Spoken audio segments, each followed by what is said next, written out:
তাহলে তো বলবে ডিসিও হতে হবে, এডিসি মারমা হতে হবে, ব্রিগেড কমান্ডার বাঙালি হইলে সিও সাহেবের খুমি হতে হবে। এটা কি করবে বাংলাদেশ রাষ্ট্র? এটা এই গাণিতিক ভাবে সমতার কথাটা একটু মাত্রা অতিরিক্ত হয়ে গেছে। এটা একটা মানে একটা ফাজলামের পর্যায়ে চলে গেছে। পার্বত্য চট্টগ্রামের আমাদের আদিবাসী, জম্মু, পাহাড়ি মানুষের এবং অন্য যারা আছেন আমাদের বাঙালি মানুষও দুর্ভাগ্যবশত এখন বাঙালিরা অপজাতীয় হয়ে গেছে। আবার পরিশোধ করলে কিন্তু বাঙালি হয়, কিন্তু অন্যদিকে হলে অপজাতীয় হয়ে যায়। আবার যদি পুরাতন বাঙালি হয়, তারা সংগঠন করতে গেলে তাদের কিন্তু অধিকার নেই।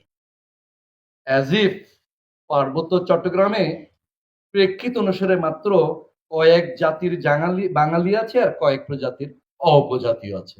বুঝে নেন, অঙ্ক কষে নেন, ওদিকে বেশি আর আমি যাব না। তবে হ্যাঁ, আমাদের পাহাড়ের আন্দোলনেও যাতে বাঙালির স্বার্থ সেখানে থাকে, তারাও মানুষ।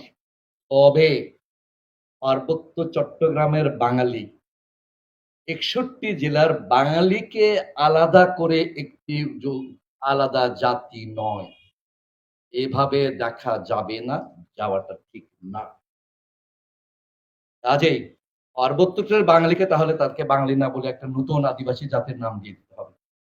অবশ্যই তাদের অধিকার আছে, কিন্তু তাদের সত্তা তাদের সত্তা তো চলে যাচ্ছে না ৬১ জেলাতে যে আছে বাকি বাঙালি সমাজ, একটি ১৭ কোটির জাতি, সেইভাবে যদি কেউ মূল্যায়ন করে, আমি বলবো সেটা অপব্যাখ্যা ছাড়া কিছু না। যুবকের তারুণ্য, শক্তি, উচ্ছ্বাস এটা যেন বয়স্কদের প্রতি বেয়াদবিতে পরিবর্তিত না হয়, এটা একজন বক্তা বলেছেন, আমি সম্পূর্ণ একমত।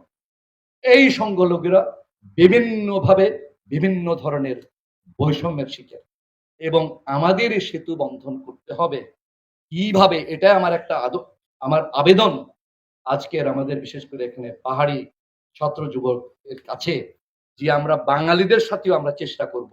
আমাদেরকে কৃত্রিম ভাবে কিন্তু আলাদা করে রেখেছে পার্বত্য চট্টগ্রামের বাঙালি আর পাহাড়িকে আলাদাভাবে, এটাও আমরা একদিন আমাদের ভাঙতে হবে, যাতে আমরা বুঝতে পারি আদিবাসী মানে বাঙালি মাইনাস আদিবাসী প্লাস নয়।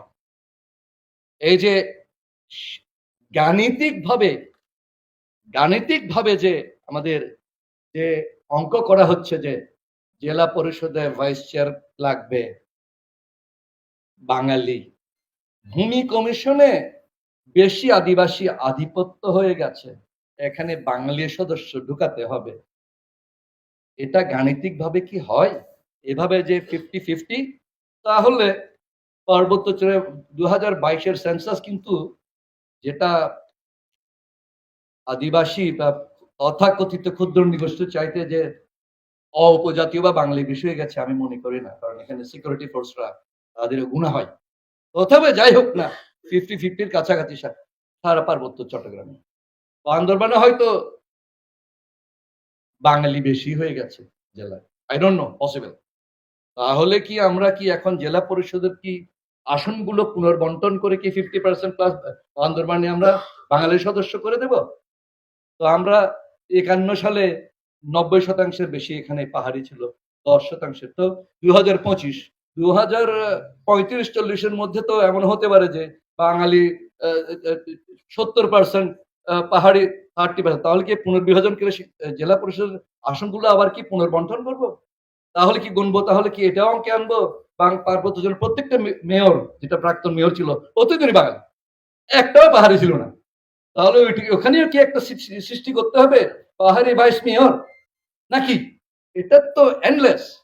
আপনি Tripura tribal areas autonomous district council TTADC তে যান, ত্রিপুরা রাজ্যে, সম্ভবত থেকে আমার ওকে ভুল হতে পারে, ভুল হলে আমাকে শুধরাবেন, জানাবেন।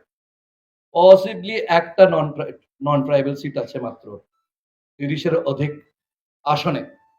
এদিকে ত্রিপুরা রাজ্যতে তো এখানে বেশিরভাগ বাঙালি, ক্ষমতা বেশি বাঙালি। TTADC-তে যেটা ত্রিপুরা রাজ্যের অর্ধেকের বেশি সীমা নিয়ে করা, সেখানে পসিবলি রাজ্যপাল বা গভর্নর একটি সিট নমিনেট করেন, নন ট্রাইবাল সিট, আর হয়তো নির্বাচিতের মধ্যে থাকতে পারে আমার মনে হয় একটি দুইটি ম্যাক্সিমাম। তো কাজে পার্বত্য জেলা পরিষদে যে 1/3 বাঙালি আছে এটাকে কম মনে করাটার কোনো যৌক্তিকতা আছে বলে আমি মনে করি না। তাহলে তো বলবে ডিসিও হতে হবে, এডিসি মারমা হতে হবে। ব্রিগেড কমান্ডার বাঙালি হইলে সিও সাহেবের খুমি হতে হবে। এটা কি করবে বাংলাদেশ রাষ্ট্র? কাজে এটা এই গাণিতিক ভাবে সমতার কথাটা একটু মাত্রা অতিরিক্ত হয়ে গেছে। এটা একটা মানে একটা ফাজলামের পর্যায়ে চলে গেছে এবং এটাকে আমাদের রুখতে হবে। এটার বিরুদ্ধে এবার তর্ক বুদ্ধি দিয়ে আজকে শিশির বাবুরা বললেন, আনন্দ বাবুরা বললেন, আপনারা যুব সমাজ লেখাপড়া করুন, ঠিক মতো করে জানুন এগুলো, এগুলো বলুন যে বৈষম্য হচ্ছে কারো প্রতি হিংসা নিয়ে নয়, কিন্তু হিংসা বিহীন ভাবে জুন মাসে 1972 সংবিধানে তখন হয় নাই, এই কনভেনশন লেখা আছে ইন্ডিজিনাস এন্ড ট্রাইবাল পপুলেশন। তো কোনোদিন তো শুনি নাই তৎকালীন সরকার, বঙ্গবন্ধু সরকার বলতে বাংলাদেশে ট্রাইবেল আছে, ইন্ডিজিনাস নাই, এটা বলে নাই। তারপরে প্রেসিডেন্ট জিয়া রহমানের আমলে আমি চেষ্টা করব দিতে সেই দৃষ্টান্তগুলো। রাঙামাটির দীপেন দেওয়ান জানেন, অবসরপ্রাপ্ত জাজ, তখন আদিবাসী কনভেনশন সাপোর্ট করেছিল প্রেসিডেন্ট জিয়া রহমান, প্রেসিডেন্ট আব্দুল সত্তার।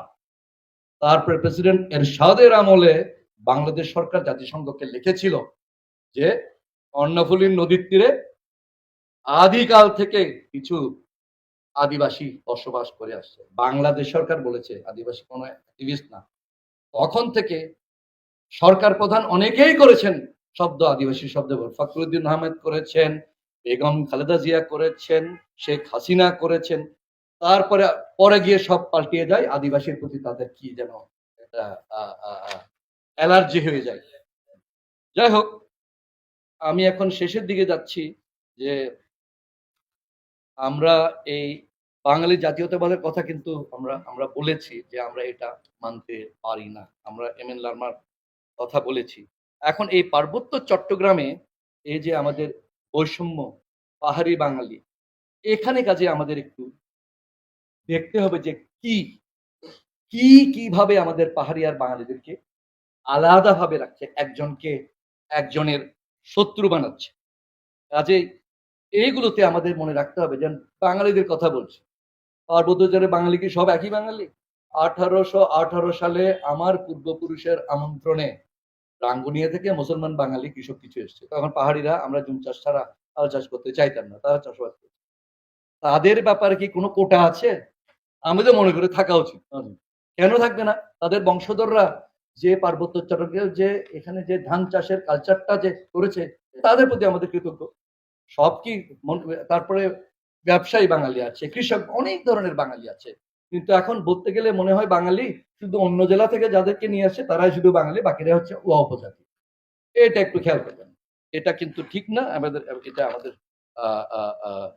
শুধরানো উচিত।